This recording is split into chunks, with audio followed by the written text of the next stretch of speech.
Good morning students. बेटा हम लोगों का जो चैप्टर चल रहा था जर्नल का, उसी को आज हम लोग कंटिन्यू करने जा रहे हैं। देखो बेटा, जर्नल में कल जैसे कि मैंने आप लोगों को बताया था कि हमने जो ट्रांजेक्शंस थे वो सिंपल ट्रांजेक्शन थे जिसमें परचेज और सेल से रिलेटेड एंट्रीज आ रही थी। अब हम लोग जर्नल में ही कुछ नेक्स्ट टॉपिक के ऊपर मूव करते हैं। अब देखो हमारे पास जर्नल का जो चैप्टर है इसमें हमारे पास एक नेक्स्ट टॉपिक आता है, that is banking transaction.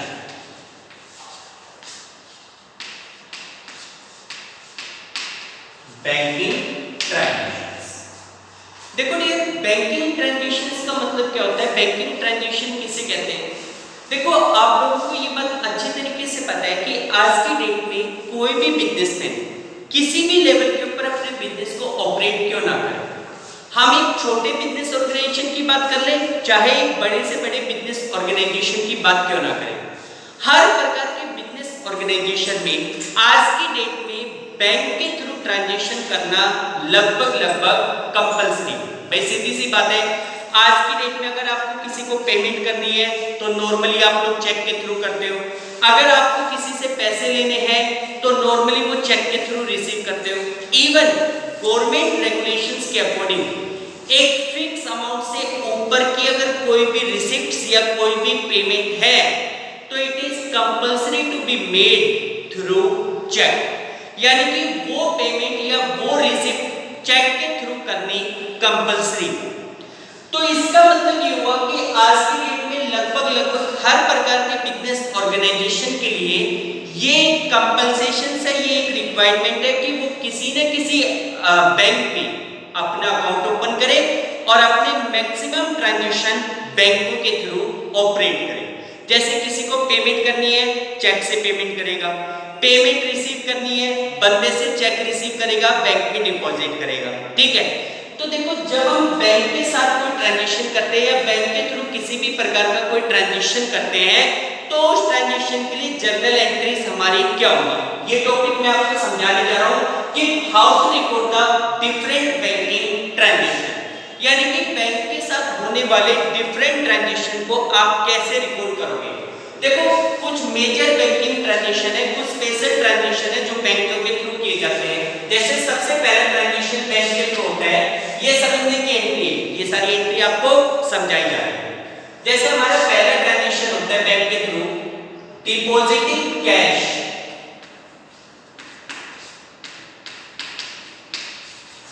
Cash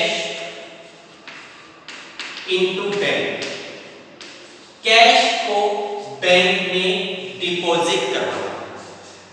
देखो बेटा, जब कोई बंदा अगर बैंक में पैसे डिपॉजिट करवाता है, भाई जैसे मान लो आज मैं एक बिजनेसमैन हूं, ठीक है, मैंने सुबह से शाम तक सेल करी और सेल के बाद मेरे पास 10,000 रुपीज का कैश इवनिंग में डिपॉजिट इवनिंग में कलेक्ट हो गया।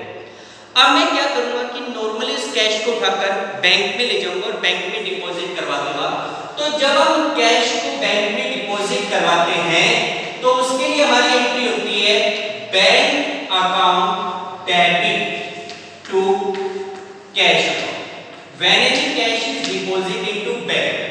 देखो अगर हम किसी भी कैश को, किसी भी प्रकार की कैश को अगर बैंक में डिपॉजिट करवाते हैं तो बैंक के लिए रिसीवर डेबिट, कैश हमारे पास से जा रहा है, कैश को क्या करेंगे क्रेडिट, हमारी एंट्री बनेगी bank account debit to cash.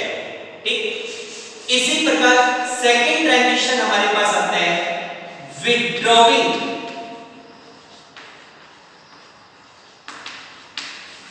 Cash from bank,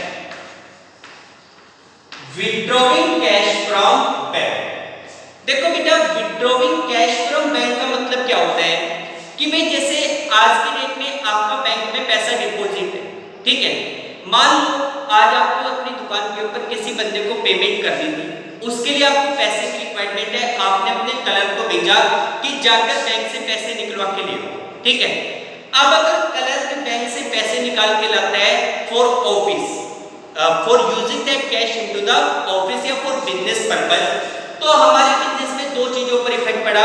एक इफेक्ट पड़ा कैश पर, दूसरा इफेक्ट पड़ा बैंक पर। सोचो, एक इफेक्ट पड़ रहा है कैश पर और दूसरा इफेक्ट किस पे पड़ रहा है बैंक पर। कैश हमारे पास आ रहा है, क्या करोगे? डेबिट। बैंक से पैसा जा रहा है, bank is a giver, giver को क्या करते हैं? क्रेडिट। तो जब हम बैंक से पैसा विड्रॉ करते हैं तो हमारी एंट्री बनेगी cash account debit to bank account, cash account debit to bank account. ठीक है बेटा, क्लियर? अगर हमने अपने ऑफिस यूज के पर्पस से बैंक से पैसा निकाला तो एंट्री बनेगी cash account debit to bank account, ये ध्यान रखना। अच्छा, अब हम लोग जैसे बैंक से पैसा विड्रॉ करते हैं तो उसके लिए दो पर्पस होते हैं। बैंक से जो पैसा निकाला जाता है उसके दो पर्पस होते हैं, एक होता है ऑफिस यूज और एक होता है पर्सनल यूज। ठीक है भाई, अगर मान लो किसी ट्रांजैक्शन में ये कहा गया कि cash withdrawal from bank for personal use, भाई पर्सनल यूज के लिए बैंक से पैसा निकाला गया, cash withdrawal from bank for personal use. अगर आपको ट्रांजैक्शन में कुछ इस प्रकार से कहा जाए,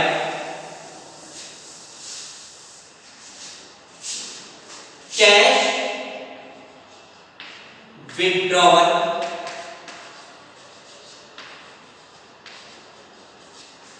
from bank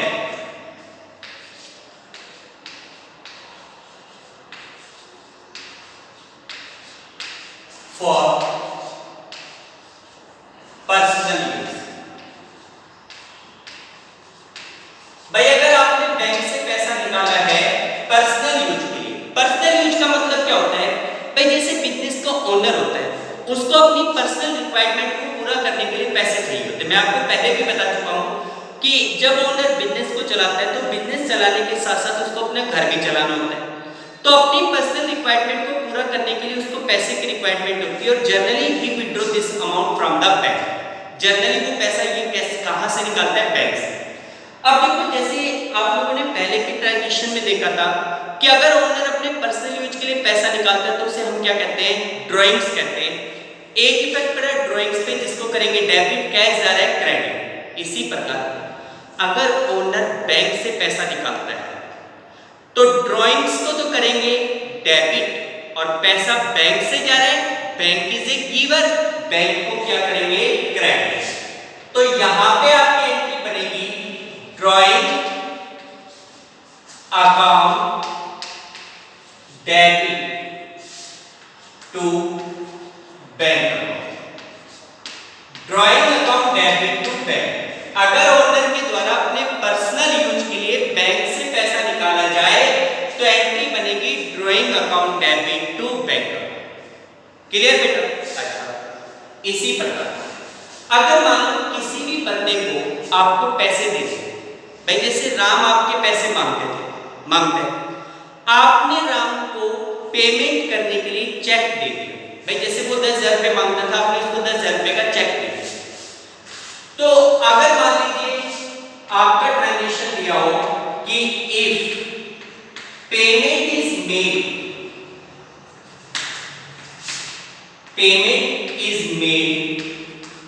to any person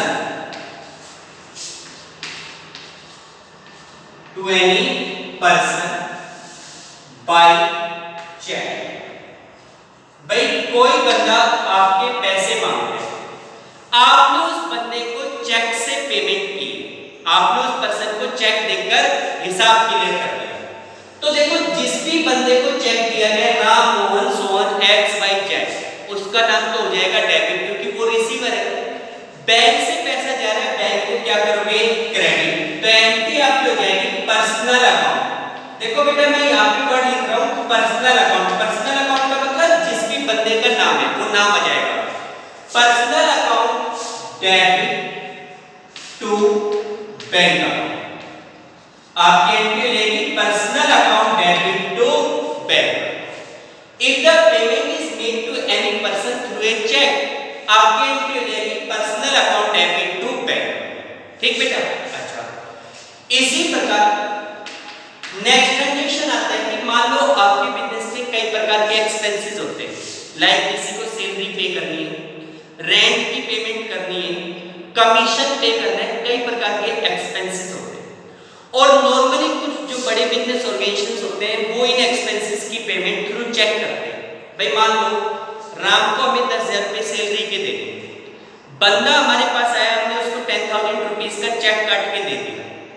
देखो चेक हमने दिया है राम को, लेकिन आपके बिजनेस में वहां पे कौन सा वर्ड आएगा? राम वर्ड नहीं आएगा, क्योंकि राम ने काम किया, पैसा लिया, लेकिन किस चीज का पैसा लिया? सैलरी का। तो अगर आप किसी भी एक्सपेंसेस की पेमेंट चेक से करते हैं, इफ एनी एक्सपेंस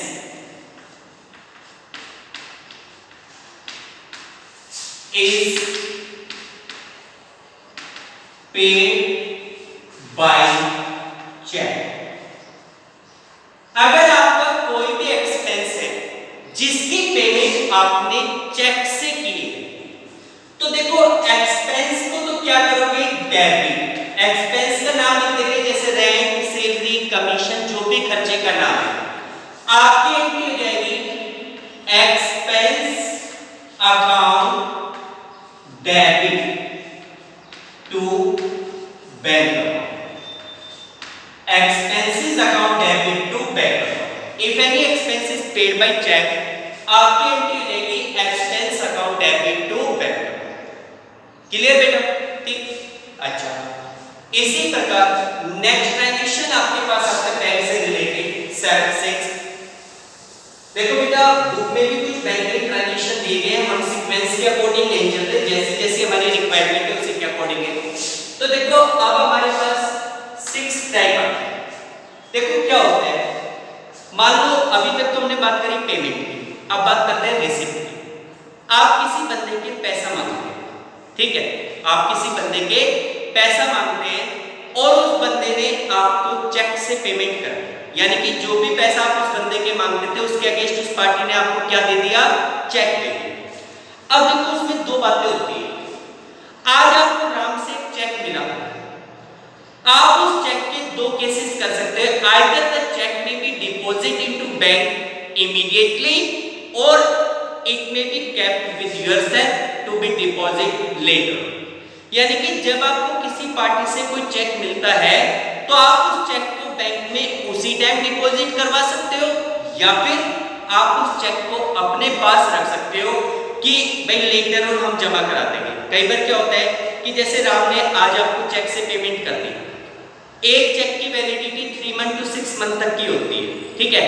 अब आप सोचते हो कि 10,000 रुपीज का चेक है, इसको बैंक में आज ही जमा कराने की जरूरत नहीं है, 2 दिन के बाद जब हम बैंक में चक्कर लगाएंगे, 2 दिन बाद हमारा बैंक में काम पड़ेगा, उसी टाइम हम उसको डिपॉजिट करा देंगे।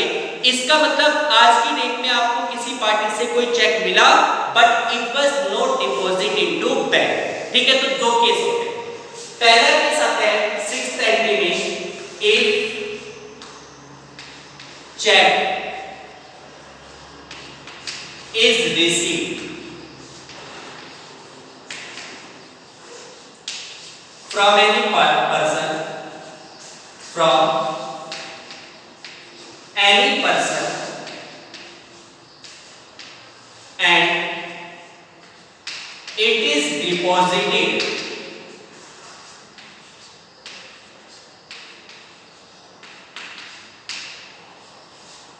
into bank immediately. It is deposited into bank immediately.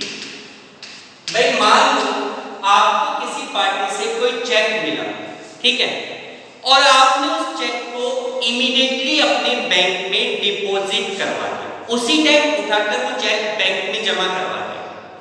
तो सोचो आपके बिजनेस में किस चीज के ऊपर इफेक्ट पड़ेगा?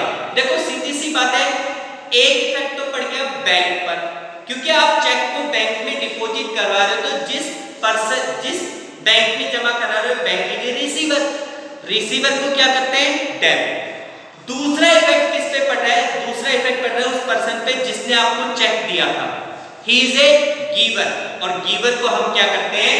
क्रेडिट। तो अगर हम चेक को बैंक में उसी टाइम डिपॉजिट करवाते हैं तो हमारी एंट्री बनेगी bank account debit to cash account.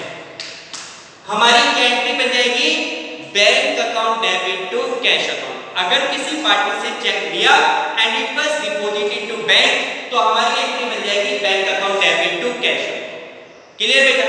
अच्छा, इसी प्रकार इसी में सेकंड कंडीशन मिलती है, if cheque is received from any person, cheque is received but sorry बेटा, bank account debit to personal account, sorry ऊपर वाले ट्रांजैक्शन में bank account debit to personal account आएगा क्योंकि हमने दूसरी पार्टी से चेक रिसीव किया था, सॉरी। अच्छा, इसी में आते हैं cheque is received but it was not deposit into bank, into bank. देखो बेटा, अगर आपने किसी पार्टी से कोई चेक रिसीव किया but it was not deposit into bank, लेकिन आपने उस चेक को बैंक में डिपॉजिट नहीं करवाया। भाई जैसे कि फॉर एग्जांपल मोहन नाम का एक बंदा था जिसके आप पैसे मांगते थे, उस बंदे ने आपको 10,000 रुपीस का चेक दे दिया। अब आपने सोचा भाई चेक जैसे आज आपको मिला, लेकिन फिलहाल आपको पैसे की रिक्वायरमेंट नहीं है, आपने सोचा कि क्यों बैंक में चक्कर लगाया जाए, 2 दिन के बाद बैंक में काम पड़ेगा, उस टाइम डिपॉजिट करा देंगे। लेकिन आपको पता है आपने ठीक है चेक को बैंक में जमा नहीं करवाया, लेकिन आपको पता है ट्रांजैक्शन तो आपका हो गया। भाई वो पार्टी आपको चेक दे चुकी, तो वो पार्टी अपनी बुक्स में से आपके अकाउंट में 10,000 रुपीस डिडक्ट करेगी। आपको भी तो अपनी बुक्स में रिकॉर्ड करना पड़ेगा, ठीक है। डिपॉजिट नहीं करवाया लेकिन ट्रांजैक्शन तो हो गया। अब बात आएगी उसमें क्या करें। अब आप देखो, क्या आप बैंक को डेबिट कर सकते हो? क्या आप बैंक को रिसीवर मानो? नहीं, क्योंकि जब तक किसी पार्टी से चेक मिला और वो बैंक में डिपॉजिट नहीं हुआ, तब तक आप बैंक को डेबिट नहीं कर सकते। ये ध्यान रखना, अगर किसी पार्टी से चेक मिला but it was not deposit into bank immediately, तो ध्यान रखना आप बैंक को डेबिट नहीं कर सकते। अब क्वेश्चन आता है बैंक को डेबिट नहीं कर सकते तो फिर किसको डेबिट करें? तो देखो ध्यान रखना कि जब किसी पार्टी से चेक मिलता है लेकिन उसको इमीडिएटली बैंक में डिपॉजिट नहीं करवाया जाता, तो it is considered to be as assets by the name of cheque in hand. भाई वो चेक आपके पास आपकी पॉकेट में पड़ा हुआ है, तो उसको हम मानते हैं कि चेक आपको मिला है, चेक इन हैंड को आप डेबिट करोगे। ध्यान रखना, अगर चेक मिला but it was not deposited into bank on the same day, तो आपको उसको चेक इन हैंड के नाम से डेबिट करना है। आप एंट्री करोगे cheque in hand, account debit to में जिस बंदे से चेक मिला था भाई वो तो बंदा गिवर हो ही गया, cheque in hand account debit to personal account. ये ध्यान रखना, cheque in hand account debit to personal. Clear? अच्छा, अब क्या होता है कि जैसे किसी पार्टी से आज आपको चेक मिल गया, आपने उसको बैंक में डिपॉजिट नहीं कराया, तो आज तो आपने एंट्री कर दी cheque in hand account debit to personal account, लेकिन 2 दिन बाद, 3 दिन बाद, 4 दिन बाद, किसी भी दिन जाकर अगर वो चेक आप बैंक में डिपॉजिट करवाते हो, नेक्स्ट पॉइंट आता है, if about cheque is deposited into bank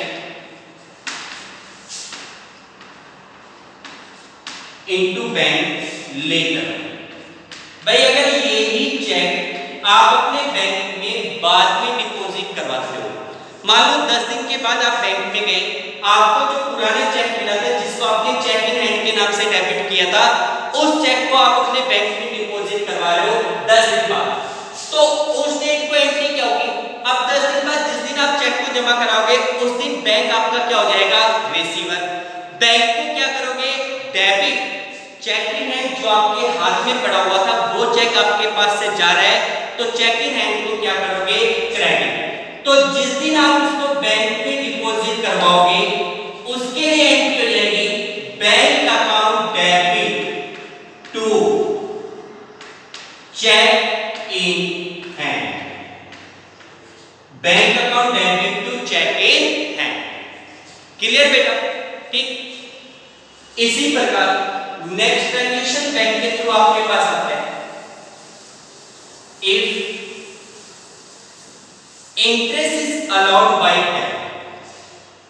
देखो नेक्स्ट हमारे पास आता है बैंकिंग ट्रांजेक्शन में, if interest is allowed by bank, अगर बैंक के द्वारा हमें इंटरेस्ट अलाउ किया जाए। देखो आप सभी को पता है आज की डेट में कोई भी कस्टमर अगर बैंक में अपना अकाउंट ओपन करता है तो बैंकों में जो हमारा पैसा डिपॉजिट होता है उस डिपॉजिट अमाउंट के ऊपर बैंक हमें क्या देता है, इंटरेस्ट देता है, ठीक है। अच्छा वो इंटरेस्ट कभी भी आपको कैश में नहीं मिलता, ठीक है। जितना भी इंटरेस्ट हमारे अकाउंट में मिलना होता है वो पैसा एक बार हमारे अकाउंट में जाता है, उसके बाद अगर आप विड्रॉ करना चाहो तो अलग बात है, ठीक है। तो देखो अगर हम बैंक में जो पैसा डिपॉजिट करवा रहे हैं उसके ऊपर किसी भी प्रकार का कोई इंटरेस्ट रिसीव होता है तो उसके लिए क्या एंट्री होगी, देखो उसमें दो चीजों पर इफेक्ट पड़ा, एक इफेक्ट तो पड़ा इंटरेस्ट पे जो कि हमारे पॉइंट ऑफ व्यू से क्या है, इनकम। इनकम को क्या करेंगे, क्रेडिट, पैसा हमारे अकाउंट में जा रहा है तो हमारा अकाउंट, हमारा जो बैंक अकाउंट है इट इज ए रिसीवर, तो बैंक को क्या करोगे, डेबिट। अगर बैंक में हमें किसी भी प्रकार का कोई इंटरेस्ट मिलता है तो आप उसके लिए एंट्री करेंगे bank account debit to interest account. अगर हम बैंक में इंटरेस्ट डिपॉजिट करवाते हैं तो हमारी एंट्री, बैंक से हमें इंटरेस्ट मिलता है तो एंट्री होती है bank account debit to interest, ठीक। अच्छा इसी प्रकार बेटा आप लोगों ने एक वर्ड सुना होगा बैंक ओवरड्राफ्ट, सबने सुना होगा। बैंक ओवरड्राफ्ट का मतलब क्या होता है कि भाई बैंकों में हमारा जितना पैसा डिपॉजिट होता है उससे ज्यादा पैसा अगर हम अपने पर्सनल यूज के लिए बैंक से निकालते हैं तो उसे हम मतलब कि बिजनेस यूज के लिए, पर्सनल यूज के लिए अगर बैंक से ज्यादा पैसा निकालते हैं तो उसे बैंक ओवरड्राफ्ट कहते हैं। ये फैसिलिटी केवल उन कस्टमर्स को मिलती है जो बैंक के प्रोस्पेक्टिव कस्टमर्स होते हैं, ठीक है। अब अगर हमारा बैंक में नेगेटिव बैलेंस है यानी कि बैंक ओवरड्राफ्ट है तो उसके ऊपर बैंक हमसे इंटरेस्ट लेगा। तो अब हमारे पास नेक्स्ट ट्रांजेक्शन आता है, if interest is charge by bank on overdraft. अगर ओवरड्राफ्ट के ऊपर, ओवरड्राफ्ट का मतलब होता है बैंक से ज्यादा पैसा निकालना, अगर हमने बैंक में से ज्यादा पैसा निकाला हुआ है और उसके ऊपर बैंक हमसे इंटरेस्ट लेता है तो सोचो क्या एंट्री होगी भाई, इंटरेस्ट हमारे लिए एक प्रकार का खर्च है, खर्चे को क्या करोगे, डेबिट। पैसा कहां से डिडक्ट होगा, हमारे बैंक अकाउंट से, हमारा बैंक अकाउंट गिवर होगा तो बैंक को क्या करेंगे, क्रेडिट। तो उस केस में एंट्री क्या होगी, interest account debit to bank account. अगर ओवरड्राफ्ट के ऊपर बैंक किसी भी प्रकार का इंटरेस्ट चार्ज करता है तो एंट्री बनेगी interest account debit to bank account. Clear बेटा, ठीक। अच्छा इसी प्रकार नेक्स्ट ट्रांजेक्शन बैंक के थ्रू। देखो बेटा आप लोगों को ये भी पता है कि आज के डेट में बैंक हमारे लिए कई प्रकार के काम करता है, कई प्रकार की फैसिलिटीज हमें प्रोवाइड करता है, like ATM facility, locker facility and many other type of facility. जैसे आज आप बैंक में से कोई पैसा विड्रॉ करते हो तुरंत आपके मोबाइल नंबर पे मैसेज आ जाता है, ठीक है। आप लोगों को जगह जगह के ऊपर एटीएम फैसिलिटी बैंक प्रोवाइड कर रहा है, इनके लिए बैंक आपसे क्या चार्ज करता है, कमीशन चार्ज करता है, ठीक है। तो अगर किसी भी फैसिलिटी को प्रोवाइड करने के बदले में बैंक आपसे कोई भी कमीशन लेता है या किसी भी प्रकार का बैंक चार्ज लगाता है, बैंक चार्ज समझ गए भाई, जैसे बैंक हमें एसएमएस फैसिलिटी प्रोवाइड करता है उसके लिए मंथली या ईयरली 15 रुपीस के आसपास का खर्चा आता है, 15 रुपए शायद कुछ बैंकों में अलग अलग रेट होती है, किसी में 5 रुपए पर मंथ का है, किसी में कैसे। एटीएम के चार्जेस डिपेंड करते हैं किस प्रकार का एटीएम आप यूज कर रहे हो, उसके लिए ईयरली 300, 200, 100, 500 इस तरीके से डिटेक्ट किए जाते हैं। तो अब हमारे पास आता है कि अगर मान लीजिए आज की डेट में बैंक आपसे किसी भी प्रकार का कोई चार्ज या कोई कमीशन लेते हैं, इफ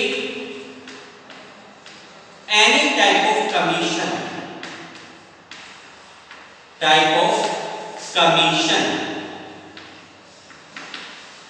और bank charge is charged by bank. अगर बैंक आपसे किसी भी प्रकार का कोई कमीशन लेता है या किसी भी प्रकार का कोई भी बैंक चार्ज लगाता है, तो देखो वो कमीशन या बैंक चार्ज आपके लिए खर्च है, एक्सपेंस है, it will be debited, amount will be deducted from your bank account. भाई जो भी पैसा है वो बैंक अकाउंट से कटेगा, तो बैंक को क्या करोगे, क्रेडिट। तो एंट्री हो जाएगी कमीशन या बैंक चार्ज, जो भी बैंक आपसे ले रहा है, कमीशन या फिर bank charge account debit to bank account. भाई अगर बैंक आपसे किसी भी प्रकार का कोई कमीशन लेता है या किसी भी प्रकार का बैंक आपसे कोई चार्ज लगाता है, तो उस कमीशन को या बैंक चार्जेस को तो करोगे debit, and amount is deducted from your bank account, तो बैंक अकाउंट को क्या करोगे, क्रेडिट। तो बैंक चार्ज अकाउंट डेबिट या commission account debit to bank. Clear बेटा, ठीक। अच्छा, एक बैंकिंग के थ्रू हम लास्ट ट्रांजेक्शन पढ़ते हैं। देखो एक होता है कि जैसे आज की डेट में बैंक आपके लिए एक एजेंट के रूप में भी काम करता है। आप लोगों ने देखा होगा, इवन कुछ बच्चों ने यूज भी किया होगा, आज आपके घर में इलेक्ट्रिसिटी का बिल आता है, आप उसको अपने बैंक अकाउंट से कनेक्ट कर दो, जैसे ही आपका बिल जनरेट होगा, it will be directly deducted from your bank account. तो ये पॉइंट हमने पढ़ लिया कि any expenses paid through cheque या बैंक, तो उसकी एंट्री होगी expense account debit to bank. In the same way bank आपके एजेंट के रूप में आपके बिहाफ के ऊपर किसी भी प्रकार की इनकम भी रिसीव करता है। जैसे मैं एक छोटा सा एग्जांपल देता हूं, आप लोगों ने सभी ने शेयर का नाम सुना होगा, अगर नहीं सुना तो कभी क्लास में हम लोग उस टॉपिक के ऊपर डिटेल में डिस्कस करेंगे, ठीक है। देखो आप सभी ने शेयर का नाम सुना होगा, तो उसमें क्या होता है कि अगर मान के चलो आपने किसी कंपनी के शेयर्स खरीदे हो, तो वो company at the end of year जो प्रॉफिट कमाती है, उस प्रॉफिट का एक हिस्सा आपको दिया जाएगा, जिसको हम कहते हैं डिविडेंड। तो अगर हमें किसी कंपनी से कोई डिविडेंड मिलना है, कोई इंटरेस्ट मिलना है या कोई कमीशन मिलना है, तो कई बार हम अपने बैंक वालों को ऑर्डर देते हैं कि भाई अगर हमारे यहाँ पर कोई भी डिविडेंड, कमीशन, इंटरेस्ट वगैरह मिलना है, तो वो पैसा आप खुद कलेक्ट करके हमारे अकाउंट में डिपॉजिट कर दें, ठीक है। तो हमारा ट्रांजैक्शन ये बनता है, if any commission, if any commission, interest और डिविडेंड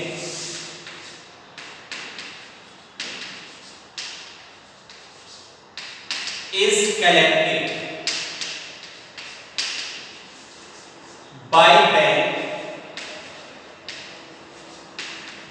on our behalf।